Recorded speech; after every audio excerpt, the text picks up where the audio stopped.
इन लोगों ने इससे पहले ईवीएम पे ठीकरा ये फोड़ते थे। आज ईवीएम सही हो गई। आज कोई विपक्ष नहीं जाता ईवीएम की शिकायत करने।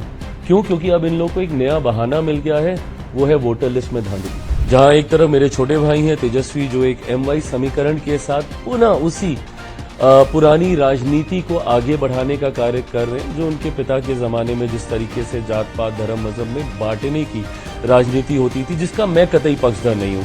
देखिए, मैं कतई नहीं मानता कि एनडीए को या किसी को भी नुकसान होगा। नुकसान सिर्फ उस सोच को होगा जो समाज में एक असामाजिक तत्वों के माध्यम से चुनाव प्रणाली को प्रभावित करने का प्रयास करती है।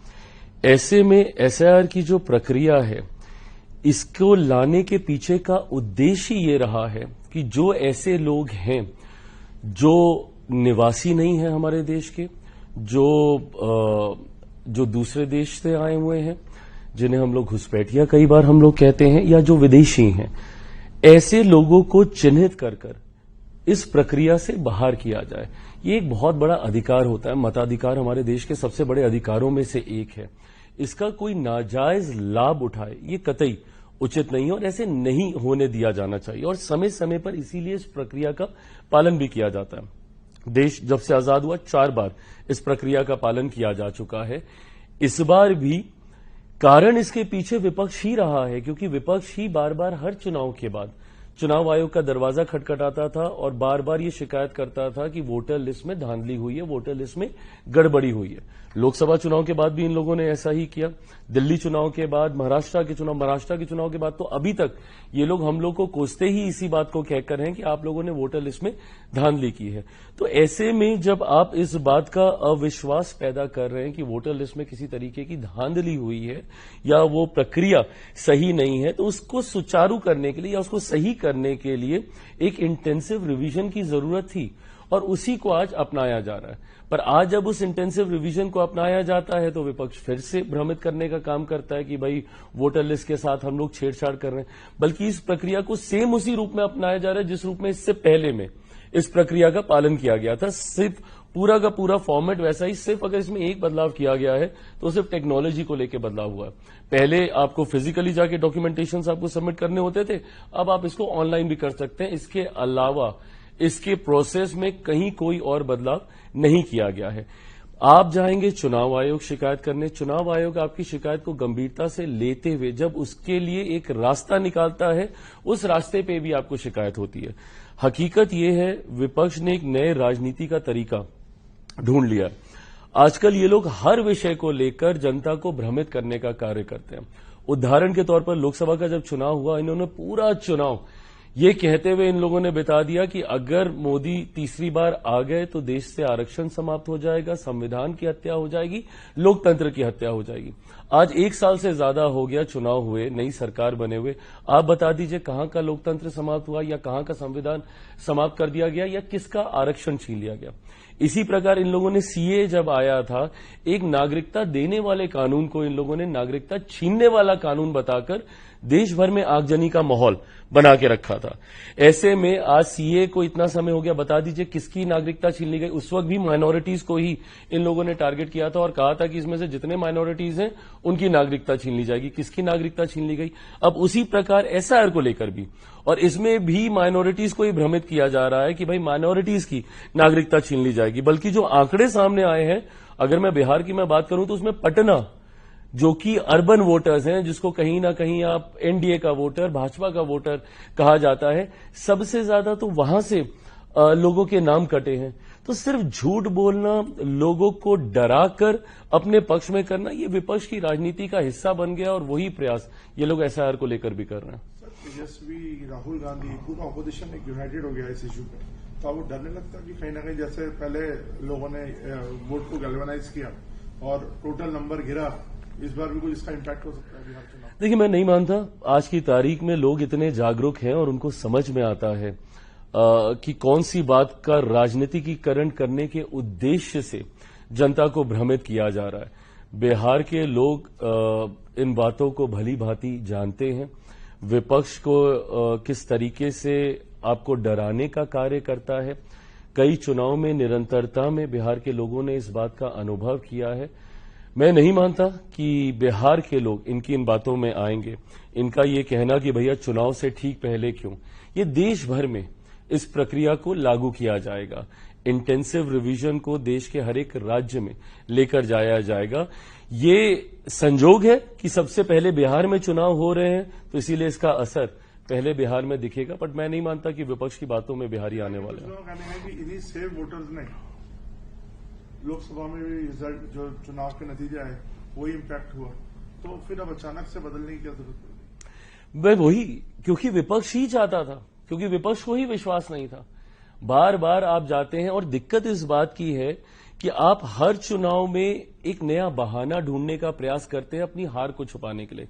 जितना समय ये लोग नए बहाने को तैयार करने में लगाते हैं, अगर उतना समय ये लोग आत्ममंथन में लगा लें कि भाई विपक्ष क्यों चुनाव हार रहा है, तो संभवतः इनका कुछ भला होगा। इन लोगों ने इससे पहले ईवीएम पे ठीकरा ये फोड़ते थे। आज ईवीएम सही हो गई। आज कोई विपक्ष नहीं जाता ईवीएम की शिकायत करने। क्यों? क्योंकि अब इन लोगों को एक नया बहाना मिल गया है, वो है वोटर लिस्ट में धांधली।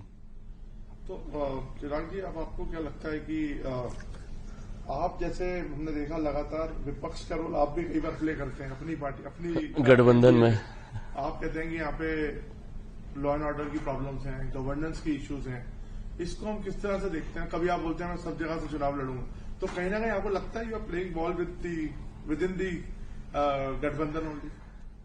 मेरा इतिहास ऐसा रहा है कि मेरी इस छवि को बहुत सहज रूप से स्वीकार कर लिया जाता है कि शायद मैं कोई प्रेशर पॉलिटिक्स कर रहा हूं या with in the alliance I am trying to create ripples.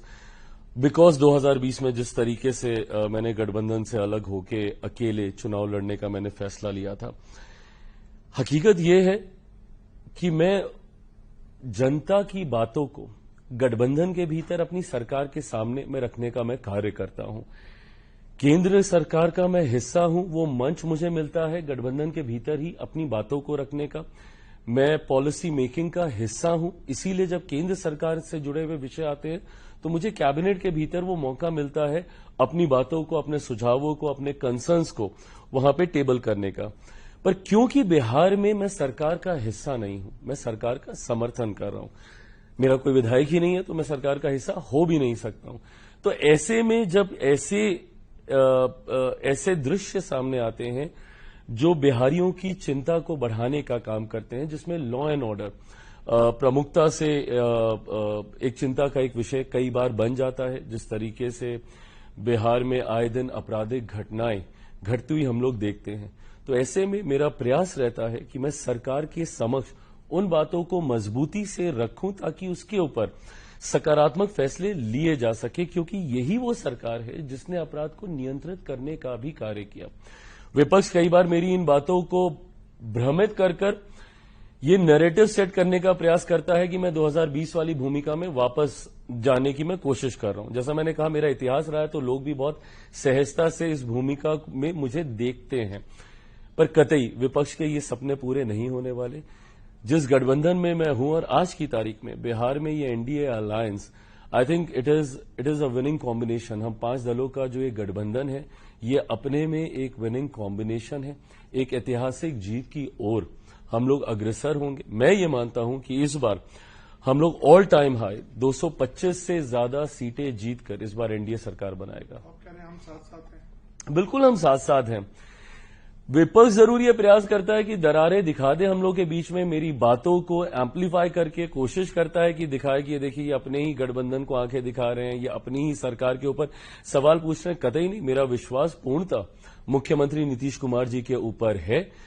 उनको बिहार की जनता ने सुशासन बाबू का नाम दिया। क्यों? क्योंकि उनके कार्य के आधार पर आज भी अगर बिहार में कानून व्यवस्था बिगड़ती है तो एकमात्र व्यक्ति जो अपने अनुभव से उन परिस्थितियों को नियंत्रित कर सकता है, तो उनका नाम नीतीश कुमार ही है। चिराग जी, आपको लगता नहीं कि बिहार एक, आपने देखा होगा वहां की डेमोग्राफी भी, अब यूथ बहुत है बिहार में, तो आपको लगता नहीं एक यंग लीडरशिप की भी जरूरत है? तो अभी भी आप नीतीश बाबू के वही काफी साल हो गए हैं तो यहाँ पे, और अभी उनकी तबीयत को लेके भी कई लोग सवाल उठाते हैं, कुछ पब्लिक में हमने एक्शंस भी देखे, तो are you confident that he is fit enough to lead another 5 years? आपको लगता नहीं कि कोई और लीडरशिप आगे आनी चाहिए, उनका एक्सपीरियंस यूज होना चाहिए। I'm absolutely confident that he is perfectly fit and fine to continue for another 5 years. I'll wish कि और ज्यादा वो स्वस्थ रहें और लंबे समय तक उनके अनुभव का लाभ हमारे राज्य को मिले। पर आज की तारीख में जिन परिस्थितियों में बिहार है, यंग लीडरशिप है और मुझे लगता है कि वो एक ग्रेजुअल जनरेशनल शिफ्ट होता ही है हर राज्य में, हर सरकारों में, हर दल में ये जनरेशनल शिफ्ट हम लोगों ने देखा है। बट अगर आप आज की तारीख का आप जिक्र करें, जिन परिस्थितियों से बिहार गुजर रहा है, ऐसे में एक अनुभवी नेतृत्व की जरूरत है। आज की तारीख में बिहार 90 के दशक जंगल राज जिस दौर से बिहार को निकालकर यहां तक जो व्यक्ति लेकर आया है, मैं ये मानता हूं कि अगले 5 साल बिहार को उन्हीं के ही नेतृत्व की जरूरत है। अब हम देखते हैं 3 यंग लीडर्स, चिराग पासवान आगे रहते हैं, उधर तेजस्वी हैं, प्रशांत किशोर एक और फैक्टर आ गए हैं।